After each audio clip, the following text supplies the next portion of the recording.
본 말씀을 통해서 이 소망 효과라는 제목으로 하나님의 말씀을 증거하겠습니다. 우리가 무엇인가를 실행한다 할 때는 그에 대한 기대감을 가지고 하기 마련입니다. 그래서 어떤 일이든 더 잘 되고 더 원활하게 진행되는 것을 목적으로 삼게 되는데, 그 일을 이룸에 있어 더 수월하고 효과적인 방법이 있다 그러면 그것을 취하는 겁니다. 더 좋은 효과를 낼 수 있는 것을 선택하는 것이 지극히 정상인데, 우리 신앙의 삶에 있어서 이 생명의 열매를 결실하는 이 일에 좋은 효과를 가져오는 것이 있다면 소망의 효과입니다. 하나 앞에서의 우리의 소망이 더욱 견실해지고, 우리가 겪는 모든 시험들마다, 모든 일들마다 하나님을 향한 소망이 투입이 되게 되면 거기에서 좋은 효과를 나타내게 된다는 겁니다. 이 소망이라고 하는 것이 우리에게 어떤 효과를 주는가?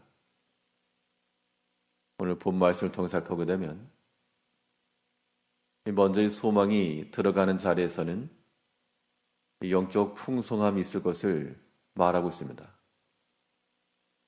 현재 욥이 큰 고난과 아픔 가운데 처했을 때 그의 친구가 와서 하는 그 말은 욥을 더욱 상하게 하는 말이 되었으나, 그러나 그 말 자체가 틀린 말은 아니라 우리 일반적 상황 가운데서 자기 자신에 적용하기에 적당한 말씀일 것인데, 우리가 소망 가운데 거하게 되면 그 소망이 있기 때문에 우리의 영혼이 불안과 염려와 근심에서부터 자유함을 얻게 될 것이다.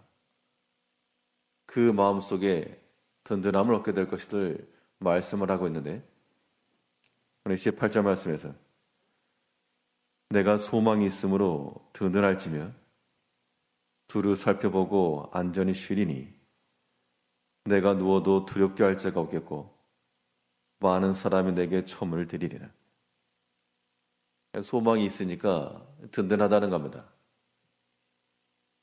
날씨가 추울 때 따뜻한 음식을 먹고 속을 든든히 채운다, 그렇게 말하죠. 또 어떠한 물질적 필요가 있을 때 이 주머니가 가득하면 그것으로 인한 염려와 근심은 없을 수도 있습니다. 누군가가 도움이 필요할 때 그 주변에 연락을 취할 수 있는 그러한 리스트가 쭉 있다 그러면 거기서도 든든함을 느낄 겁니다.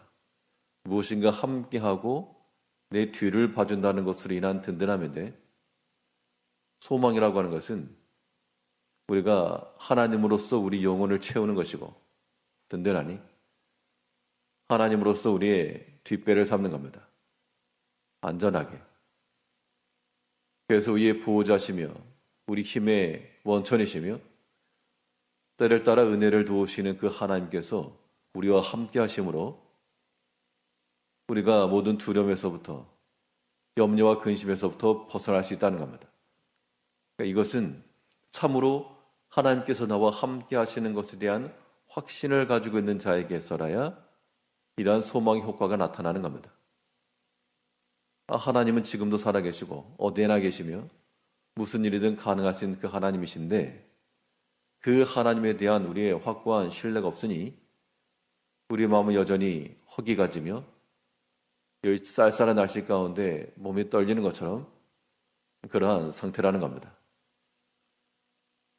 소망이 없기 때문에 그러한 일에 있다 그러면 하나님을 향한 소망을 더욱 가까이 하고, 추운 날씨에 난로불과도 같이 하나님을 가까이 하여서 그 추운 날씨가 딱 온기를 해하지 못할 정도로 시험이 일어나도 하나님께서 주시는 그런 평안함이 깨어지지 않아야 한다는 겁니다. 예수님께서 풍랑이는 바다를 지나실 때 그 배가 큰 바람에 이리저리 흔들릴지라도 제자들은 사람 다 죽었습니다. 소동을 피웠지만 예수님께서는 배 한켠에서 고이 주무셨다 그랬습니다. 풍랑도 예수님의 평안을 깨지 못했다는 것인데 이것이 상징하는 바는 예수님께서 그 모든 것을 또한 주관하심으로 조금 더 그것에 두려워하지도 염려하지도 않으셨다. 우리 인생을 살아가면서 우리가 감당하기 심히 어려운 일들이 많이 있습니다. 그런 것들이 우리 가운데 큰 문제가 돼서 고민도 많고 두렵기도 하고 그럴 때 우리 심중에 이르기를 나를 살리시고 나를 지으시고 나와 함께 하시는 그 하나님께 대한 그러한 소망을 다시금 확고해야 됩니다. 그러면 그 평안이 빼앗기지 않는다 그랬으니까 우리가 세상적인 일에 대해서 그것을 위해서 두려워하거나 염려 근심하는 것만 하지 말고 우선적으로 우리 마음속에 하나님 향한 소망을 한 번 더 채워야 한다는 겁니다. 속이 든든하지 못하니까 부실한 겁니다. 이 세상의 시험 가운데 쌀쌀한 날씨 가운데 따뜻한 음료 한 잔 마시는 것처럼 이 세상의 시험 가운데 우리를 사랑하시고 우리를 지도하시는 그 하나님을 우리는 다시 한번 초청하고 내 심중의 중심에 모시고 그 하나님을 인하여서 우리의 심령에 소망 삼고 나아가면 그때 우리 영혼은 든든해질 것이며 우리가 누울지라도 우리를 두렵게 하는 자가 없을 것이고 하나님께서 지켜준다는 겁니다. 18절 다시 보시면 내가 소망이 있으므로 든든할지며 두루 살펴보고 안전히 쉬리니 내가 누워도 두렵게 할 자가 없겠고 외적인 상황 가운데서 두려워할 만한 상황 자체가 사라진 건 아니었습니다. 문제가 해결된 건 하나도 없었죠. 그래도 하나님으로 마음에 소망 삼고 나가니까 그 마음 중심에서부터 이것을 이겨낼 만한 힘이 되었다. 이제 우리 모든 성도님께서도 유혹과 같은 여러 가지 큰 시험을 당할지라도 우리 심중에 이르기를 하나님께 다 맡기고 또 하나님을 크게 신뢰하는 마음을 가지고 우리의 심령 자체가 영적으로 빈곤해지지 않아야 되겠습니다. 풍성해야죠. 풍성하다라고 하는 것은 나눠줄 수 있다는 겁니다. 약함이 든 자들에게 나눠줄 수가 있고 시험이 든 자들에게 나눠줄 수가 있고요. 그렇지 않고 계속해서 내 마음에 상함만 있다. 고갈만 있다. 영적으로 빈곤한 겁니다. 하나님의 소망을 두고 그 풍성함을 가지고 살아가는 성도님들 되셔야 되겠습니다. 우리 마음 가운데 하나님을 향한 소망을 가득히 채우게 되면 영적인 풍성함과 더불어 영 안에 분별이 가능하다고 했습니다. 우리 20절에 보게 되면 그러나 악한 자는 눈이 어두워서 도망할 곳을 찾지 못하리니 그의 소망은 기운이 끊기느니라. 하나님으로 소망을 삼고 나가는 자들은 하나님께서 피할 길도 주시고 은혜에 거처할 것을 허락하시지만 악한 자들은 눈이 어두워져 가지고 보는 게 악한 것이고 보는 게 세상적인 것이고 그래서 그 어둠과 캄캄함이 거하기 때문에 그의 판단과 결정이며 그의 한 걸음 한 걸음이 굉장히 불안한 겁니다. 본인 스스로는 잘 간다 그럴지라도 어둠 가운데 끼쳐서 나가면 반드시 넘어지게 되죠.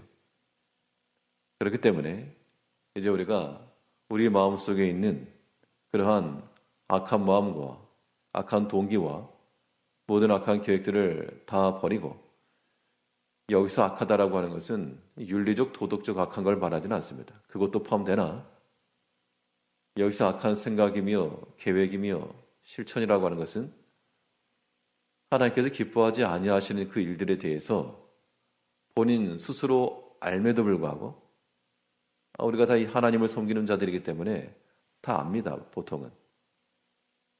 내가 알지만 그래도 지속하는 것. 그런 것들이 악한 겁니다. 그런 것들을 다 버릴 때 우리의 영안이 분별되어서 어둠의 길을 가지 않고 하나님의 심판과 진노가 있는 곳을 굳이 선택할 길이 없고 하나님의 은총과 그의 사랑이 예비된 곳을 취해 나갈 수 있다는 겁니다. 하나님 안에서 소망을 둔 자들은 보는 것도 하나님의 은총과 그의 자비하심을 보게 돼 있고, 하나님께 대한 소망이 없는 자들은 이 보이는 게 다 불평투성이요, 원망할 거리며 말하고 싶은 것들 천재라는 겁니다. 그것은 본인에게도 유익함이 없고 또 함께하는 모든 형제들에게도 도움이 되지 않으므로 이제 우리의 심중에 이르기를 내가 오직 하나님을 향하여서 하나님께 대한 소망을 크게 하여 그 소망이 우리 심령 가운데 역사할 수 있도록 우리 마음 가운데까지 들어와서 내 영혼을 든든히 하며 그 든든함으로 인하여서 우리 마음이 평안함을 얻고 온갖 시험이 있어도 마음이 요동함이 없다는 겁니다. 이것이 하나님을 향한 소망이 우리 가운데서 효과를 끼치고 있는 겁니다. 악한 자의 눈은 악한 것만 보게 돼 있고 어둠의 길을 분별하지 못하고 지속하다가 실족하는 겁니다. 이제 우리 모든 성도들께서 하나님 안에서 그 영적인 풍성함 가운데 모든 빈핍한 자들을 나눠주며 위로해주며 또한 우리의 모든 영안을 열려 악한 길은 피하고 하나님께 기뻐하시는 그 믿음의 길이며 그 선한 길로 나아갈 수 있는 하나님의 소망으로, 하나님을 향한 소망으로 살아가시는 성도님들 되시길 바라겠습니다. 기도하겠습니다.